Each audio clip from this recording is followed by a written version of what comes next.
So let's go back to 2018, a wave of general persecution on many Christian churches and many other religious organizations as well. You saw tearing down of crosses, putting portraits of Xi Jinping and Mao Zedong on church buildings. In this episode, I sit down with Grace Jean Drexel, the daughter of detained pastor Ezra Jean. Last October, her father, the founder of one of China's largest underground house church networks, was arrested along with 27 other pastors and church leaders. There is no such thing as a fair trial because his crime is not really a crime. They just made the law to do whatever they want. And so I have to speak out for my father in order for him to come back to us, be able to join us in the US. Jean's father, who suffers from severe diabetes, remains behind bars. Will he ever see justice? That church was officially deemed illegal business operations. My father had continued to want to minister to his congregation, so we started doing this online, offline hybrid model, and we didn't know where that was going to go. This is American Thought Leaders, and I'm Yanya Kellick.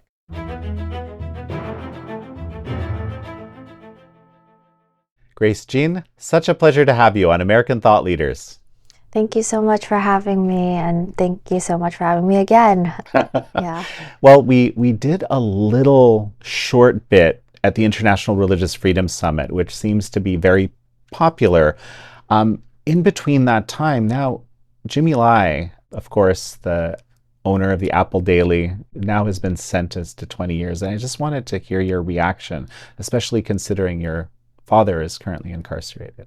Yeah. I mean, I've also just found out about the news like many people today, and I've met Sebastian Lai personally, and he is such a good advocate for his father as well. And as a family member of those that are detained in China, it's just extremely sad, and my hearts and prayers are with the Lai family as well. It is truly, in some ways, scary to know that, ultimately China does whatever it wants, and we are, just feeling the sadness and sometimes just the scary nature of standing up for what we believe in. I mean, I don't know what any of us were expecting, but a 20-year sentence feels like a long time for a 70-year-old man. Yeah, I agree with that. I don't know what it would look like for the Lai family to sit through the sentencing.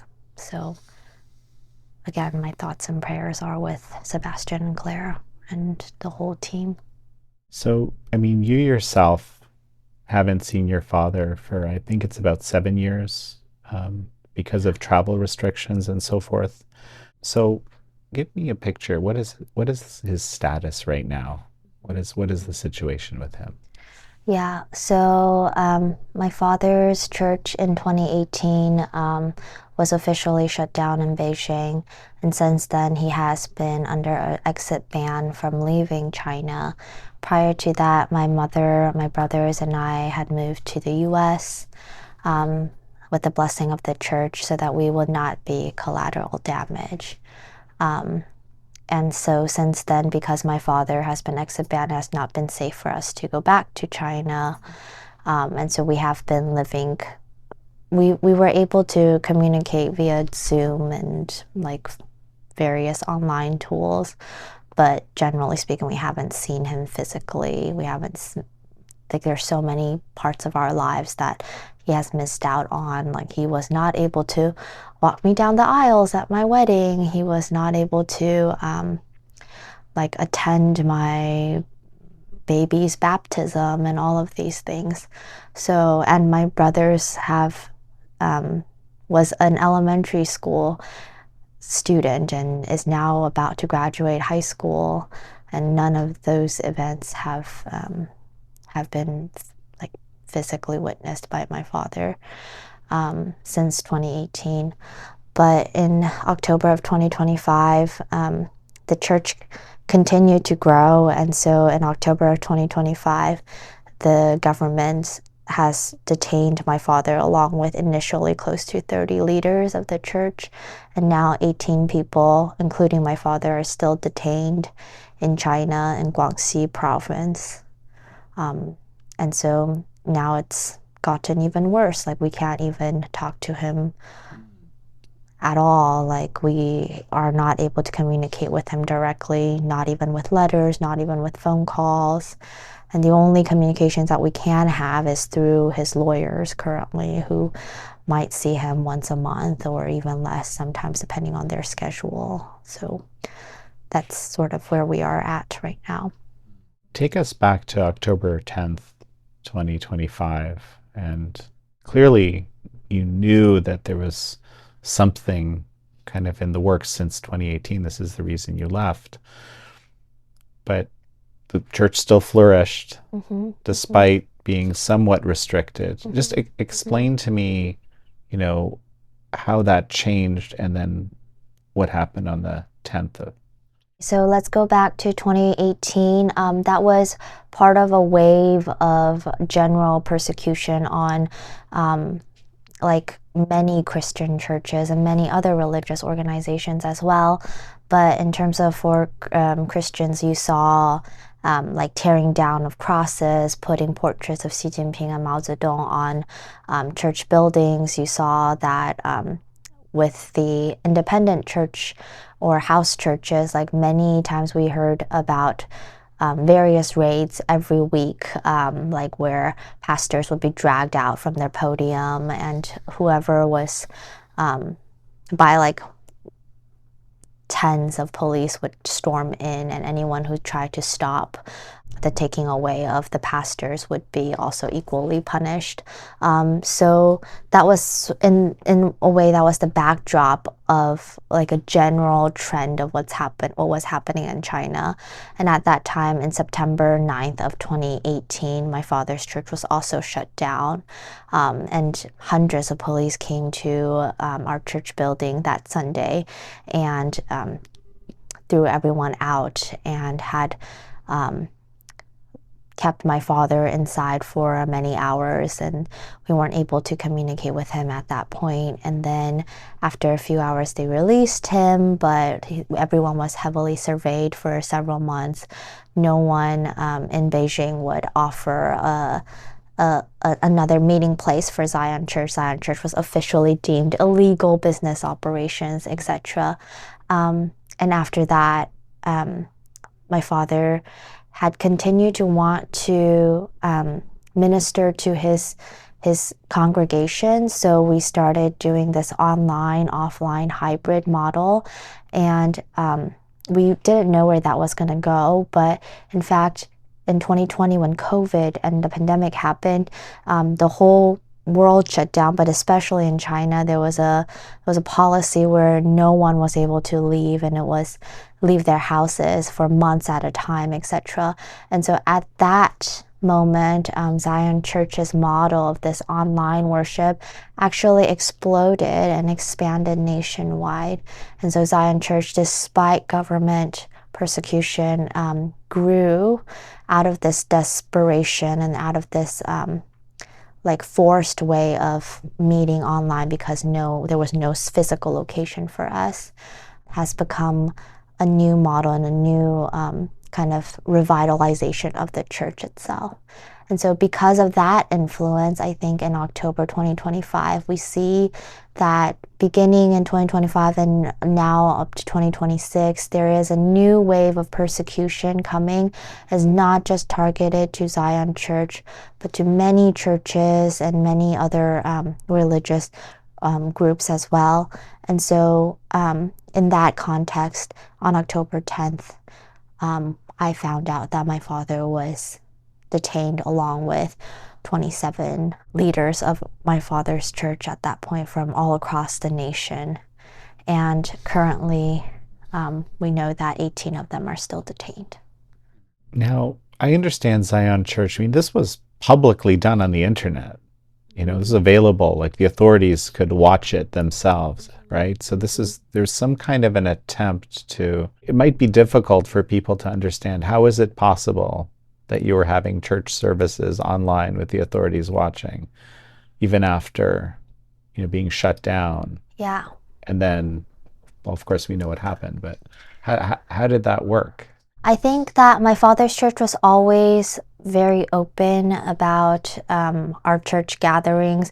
We assumed that we would be watched by authorities, and then if they shut down an account, we just open another account. And then we say if there are spies, then we minister to them too, and we welcome them to join in our Sunday services as well.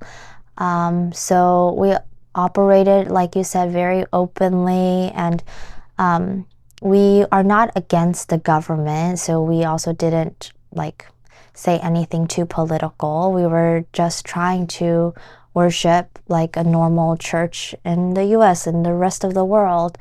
And so we had nothing to hide. I think that even with the charges that we are being charged with, it's called illegal use of information online.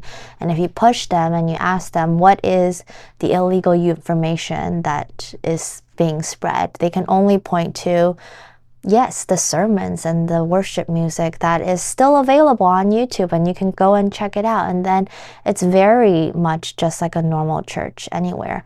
So then you then have to ask the question of, why is that illegal in China? And what is it about this normal sermon and worship music that is illegal, and why? And I don't want to be the one answering to those questions in the communist China. Mm-hmm. Well, but clearly you've thought about it, right? Like why? Like what is here in America? But of course, we know that this video will certainly be viewed by some interested parties in communist China, positive people that are very supportive and people that are not. Why do you think that is? Yeah. I mean, what we've always hear whenever we bring up like religious freedom and situations like my father's church, they will say there is religious freedom in China. All you have to do is join the government and register with the government. And then again, like in a situation like this, they say, well, if you don't break the law, if you join our channels, then like you can do whatever you want.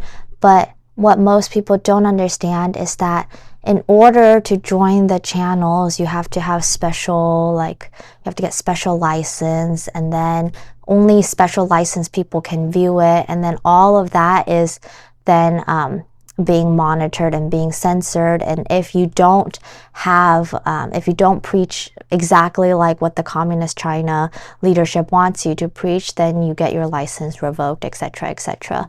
So again, you can say you have freedom, and yet by the very action that you do, you are limiting sacred parts of your life. Not like these are sermons and worship songs. They're not political things. They're not they should be in the realm of the church and not in the realm of party officials. So I think that in China, often what I feel is that they want to control everything, including the very intimate things of what you believe in. And so for churches, it's either you capitulate and you or you die is sort of the model. You capitulate or you die. But you seem to, for at least for a while, found some sort of way through it, right? Well, I think, but ultimately, yeah, it couldn't last, I guess. I think it was also a different era, perhaps, where China was seemingly more open, not just to Christianity, but there were like various NGOs that was also on the ground starting up. There was like early 2000s, there was a lot of like foreign businesses that came in, and a lot of like social groups that were started and such. And I think now we see that it's not just the church that is being persecuted, but many of those social organizations are also all kicked out. And part of it, again, I think since Xi Jinping came into power, he's held on to like this battle of ideology, and that's when we saw like this concept of sinicization of religion. And I've been saying that ultimately sinicization of religion is not about making religion more Chinese. Like you can see, like Taoism is also being sinicized, and yet Taoism is very as Chinese as it can get. And similarly, in Christianity, it's no longer the situation where you had like foreign like missionaries that was preaching in Latin or using like English Bibles, etc.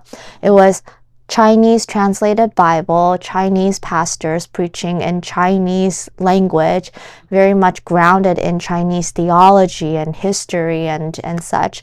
So it is already sinicized, and at that point they were just trying to partify, like make sure that you are under the control of the party.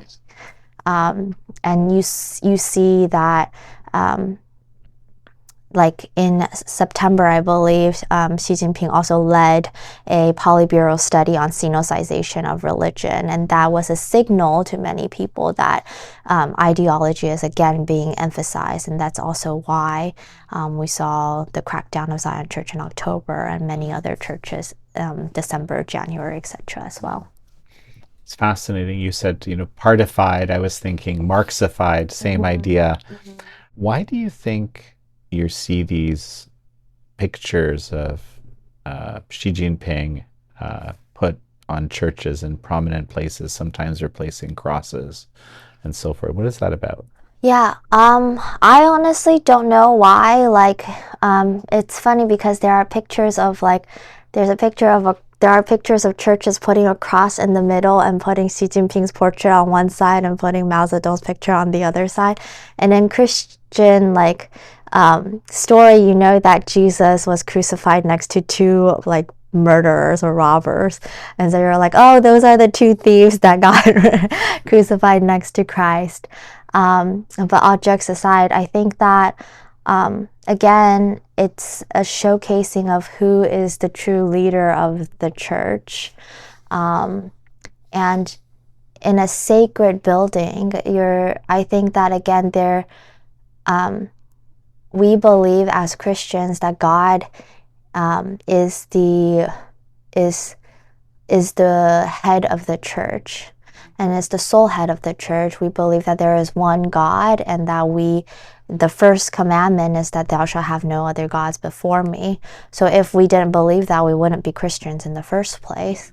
And yet the party wants to supplant that and say that you can worship as long as you kneel down before me first, or that you have to get things approved by me, your leadership has to be approved by me, your sermons have to be approved by me, how many people are baptized has to be approved by me, etc., etc. So you realize that the Holy Spirit, the church, the leadership, like the congregation, they're not they don't determine like these spiritual realms. It is the party again with their atheist agenda that determines what the churches do. And I think that's symbolized with like a portrait of Xi Jinping and Mao Zedong in front of church buildings, etc. One thing that comes to my mind as you're talking about all this, I have to confess, I don't read the Bible regularly, but I'm remembering a passage actually, render unto Caesar what is Caesar's and render unto God what is God's. How does that apply here? Yeah. I hope I got that right. Yeah. I think that was the Pharisees were testing Jesus, and they gave him a coin and said, and such. And Christ said, like, who does this, like, who's on the portrait of the coin? And it was Caesar, and he said, render unto Caesar what is Caesar's. And again, I think that Zion Church, like many of the underground or independent churches, were we are not political. Even if they detained us, we're not out there protesting on the streets. We're not creating havoc on and such. And they say, if you want to detain us, then detain us. We're ready.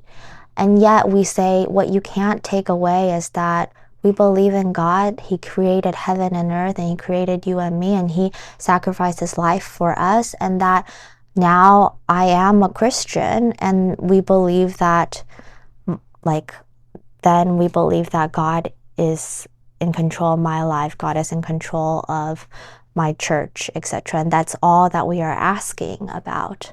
And yet, even that, even something that is so personal to you, is now seen as a threat, or is now not allowed in China.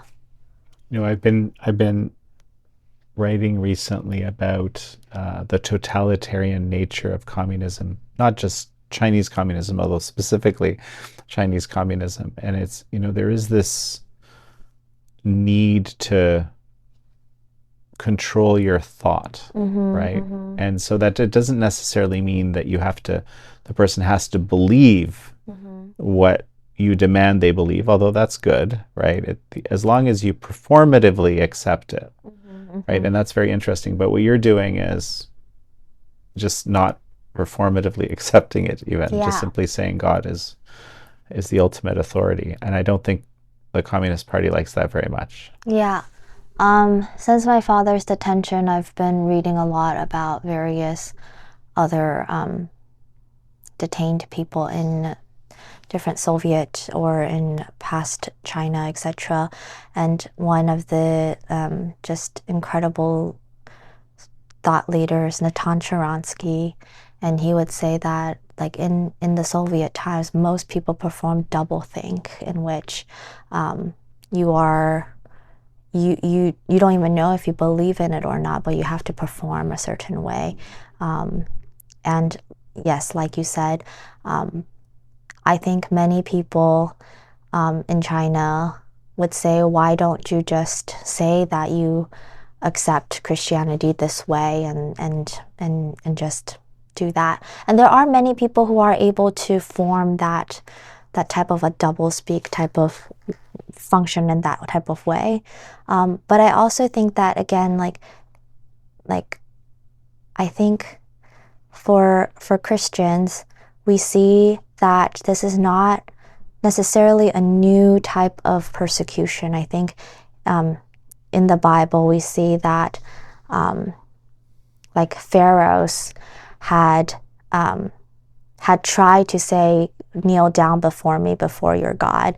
Like King Nebuchadnezzar from of Babylon has said that, like, Daniel, kneel down before me, before your, and put me in front of your God. And Caesars in the past have always said that, they are God and not who we believe is the true creator of heaven and earth, etc.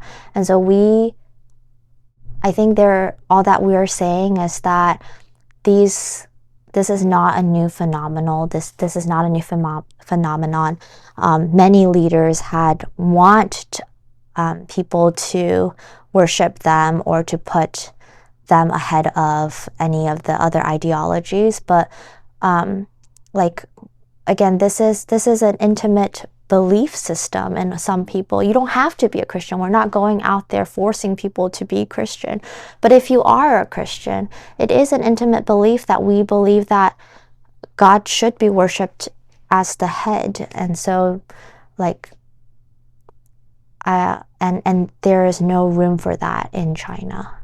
What are the conditions your father's in? Out of curiosity, I just realized I wanted to know about that. What are you aware of, even though I know communication has been cut off now? Yeah. Well, we only get information through very limited information. So with the bits and pieces that we've heard is that it is a very crowded cell. It's in a detention center and not even in a prison. So detention centers are technically, they're not meant for you to stay there for a long time. So they don't even have beds for you, and you're just sleeping on the floor, potentially with some sort of a mat, or maybe not even that. We heard that for the male detention center, there are rooms close to 30 people in a room, but all of our leaders are in separate cells, so they can't even talk to each other. We also heard that there's not even window panels on the window, so like when it rains or if it's windy, all of that comes into the cells. And we, as family members, can't even mail in letters or medication or even like warm clothes or blankets to them.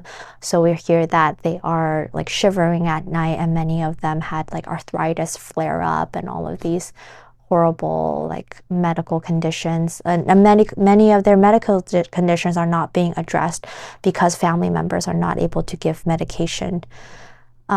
So it is really difficult to think through and imagine that my father is in that situation.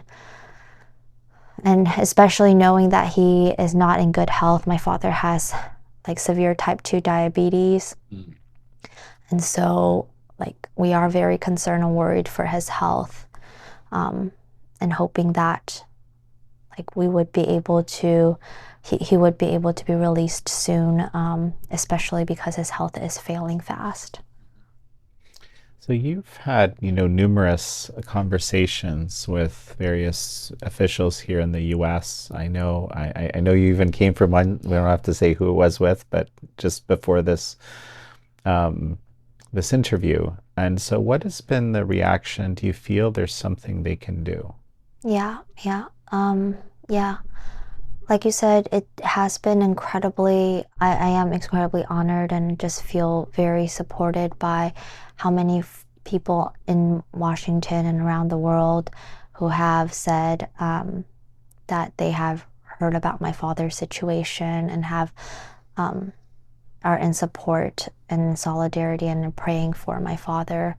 Not just leaders here, but also like church leaders, friends, and many people would tell me that like their parents from a different state went to church and mentioned like my father's situation, and they would then text me and say, oh, like my mom from Kansas mentioned your dad and said, do you know Pastor Ezra Jin? And he's like, yes, I actually work with his daughter. So it's been incredibly heartwarming to see that so many people in the US, around the world, who has never met my father are praying and are caring about like a persecuted Christian. I think that I hope that there will be, ultimately, I want my dad back. I want my dad to be out of detention centers. I want my dad to be able to be reunited with us in the US, be able to meet his grandchildren. And so many people are very sympathetic, and I hope and wish that that we are able to somehow continue on building the pressure and to tell China to release these individuals and let them be able to worship freely and to come to the US to be reunited with their family members. So this, you feel like officials, let's say U.S. officials, basically calling for this, you think that's the most effective thing? Are there other things they can do as well? I'm very new to this world as well, and I've never really, I mean, there are so many people that I know of who's also had their family members in detention, like the Lai family in when you mentioned in the beginning. So I don't know what it would take for the Chinese government to function like a normal country, honestly, to just say that to allow for people to worship freely, like what their constitution even like allows their citizens to do, and that's what I'm all that I were hoping for, that they would be able to be released. Um, I don't know what it'll take for that to happen. Um, I hope that, I hope that, yeah, that they will hear the message from all across the world, and that they will realize that it is in their best interest to just let them go. Have you encountered any? Okay, the Chinese regime is known for what's typically dubbed transnational repression, the targeting of family members or just Chinese in general in America, in other countries. Have you encountered any of Mhm. this? Yes. So I think the Chinese wants to intimidate people, and they're probably one of they're the country that has the most amount of transnational repression cases that's been reported from around the world. And many of them are not even reported because people are afraid to speak out. Um, and since I've been speaking out about my father's case since October, my family and I have also been targeted and harassed by the Chinese government. Specifically, my mom, who lives in Chicago area, she's been harassed by people on the on her phone. There were people impersonating federal agents, claiming that she had committed fraud, that she has to go back to China to clear her name, and that's a very common tactic to kind of force people to voluntarily go back to China. We also saw most recently my mom's tires were slashed inside her garage, but nothing else was taken. So it really is like a fear tactic. My husband has been targeted as well with a lot of phishing expeditions and cyber attacks. I Meaning felt, like they're sending phishing emails to try to get him to give up his yeah, passcodes and stuff like that. yeah, Yeah. yeah, and they're like very targeted. And for me, like even in Washington, D.C., I felt that I've been watched and followed since especially when I'm meeting people to talk about my father's case, etc. So we now live in a house surrounded by security cameras, and my husband sleeps with a metal bat next to his bedside, which is pretty ridiculous. But um, like I think that the fear is honestly pretty real. Like um, to know that China doesn't want people to be talking about this, and for them, like they would rather for us to just quietly just let whatever happens. But like at this point, I also realized that China's not going to give my father a fair trial. So unless and there is no such thing as a fair trial, because his crime is not really a crime. Like they just made the law to to to do whatever they want. And so I think that I have to speak out for my father in order for him to come back to us and be able to join us in the US. You know, I just speaking of fishing, you just reminded me of something I hadn't thought of in a while. You know, years ago now, before we, let's just say, put in some more sophisticated protections, I got someone forwarded me an email that looked like it was from myself, Oh, wow. right, to someone trying to get information. Mm-hmm. And I read the thing and I was like, wow, this really could have been me that wrote this. Like it's in my voice. It seems a reasonable request. And it was a exactly a fishing Wow. expedition. So Wow. there is I was like, this is kind of unbelievable. I can't believe Yeah. because a lot of the stuff you see, it kind of has what's so-called Chinglish in it or whatever. Like it Mm-hmm. doesn't look very Mm-hmm. sophisticated, but this was so I feel for that, and it's very easy to fall for it because it just Mm-hmm. something about it made the person say, did you really want me to answer this question? I was like, no, I really don't. And you can see it's not quite from my email, right? It's a little bit of Mm-hmm. a different one anyway.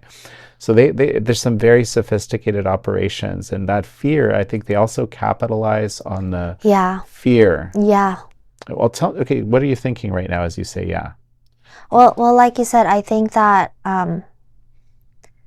like ultimately they want us to be quiet and not to mention. Like it is like I am a mere individual, and yet I'm trying to expose what has happened um, in the second most powerful nation in the world. They have everything in their toolkit.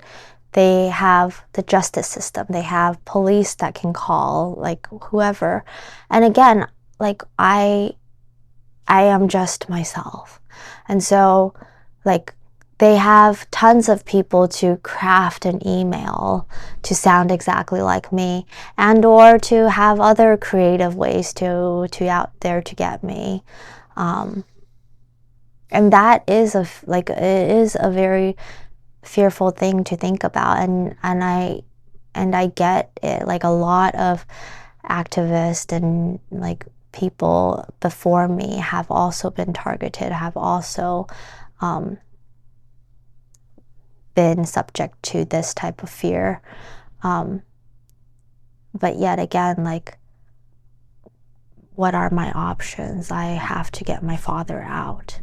And so, like, with that, even with the fear, you're kind of like pushed to this position of like, well, I have nothing I can't do anything else but to keep speaking out. It's terrible because they force you into this situation. I'm thinking about Rushan Abbas. I believe you know her as well, a good friend, and they took her sister and she's been disappeared, right? Yeah. Because of her vocal activism and trying to advocate for the Uyghur people, right? And, they force you into making this terrible choice, Yeah. right? Where you know that what you do might make it worse Yeah. for your father or your family member, or maybe better, it's unclear, right? And so a lot of people will stay silent in that sort of situation because, but maybe like I don't want to dig into this too much, but like you've made a very deliberate decision to be vocal. Why do you think this will work better than the other I option? don't know No, that no, it better will than the work. other option, Yeah. right? No, Yeah. I know. Of course, we don't know, right? When we choose to Yeah. speak out about important things, your point is great, right? This is a very whatever it is. It might be brittle, but it's a very powerful regime with a Yeah. lot of resources. So some people have literally told me this, right? So Yeah. what's the point? Yeah. Like, how can you challenge such a leviathan, right? And I think, like you said, it's bizarre to have individuals having to do this type of like a prisoner's dilemma type of game, and like you have to figure out what's like you don't know how they're thinking or how they're like judging what you do, and you're trying to do the best that you can in every single situation, and each situation is unique and different, and I don't know that what I'm doing is the best way, and I'm constantly just hoping and praying that what I'm doing is like I'm just doing the best that I can. I think what I see is that there were many churches before my father's arrest that have been detained, have been sentenced. Many of them, many times, they don't have opportunities to speak out. They don't have daughters in the US who are American citizens who feel the freedom to just do whatever I want as an American, as we should. And so oftentimes they don't even have the ability to speak out. And yet they are still persecuted, and yet they're still sentenced for 15 years and such for again just holding on to their faith. And so I didn't ask for this. I didn't come out to look for this. I was happy with my job, and I was happy being just a normal person. And yet, and like there is a point where you're like, well, there are no other options either, and no one has tried it, so I might as well use this ability to speak out, since I am able to speak out, unlike many people before me. If I may comment a little bit, that's beautiful. And it's my own belief that truth telling, Yeah. right, as to the best of your ability, of course, we never have the grasp of the complete truth, Hmm. Hmm. as sometimes people mention, but the attempt at truth telling, Yeah, speaking truth, is exactly. very powerful. Exactly. And like you said, I'm not creating anything that isn't happening. I'm not exaggerating anything that isn't happening. I'm merely saying the facts of this is what happened to my father. And so, like, what else can I do? And why is that not allowed for me to just speak and say what has already happened? I wish you the best of success. Thank you so much. Maybe a final thought as we finish? I again just feel extremely honored and privileged to have the opportunity to share my story, and thank you so much for have giving me the platform. And I do just again want my father to be released and come to the US and be with his family members, um, and just be able to worship freely like so everyone in the free world. So thank you. Well, Grace Jean, it's such a pleasure to have had you on. Thank you so much. Thank you all for joining Grace Jean and me on this episode of American Thought Leaders. I'm your host, Yanya Kellek.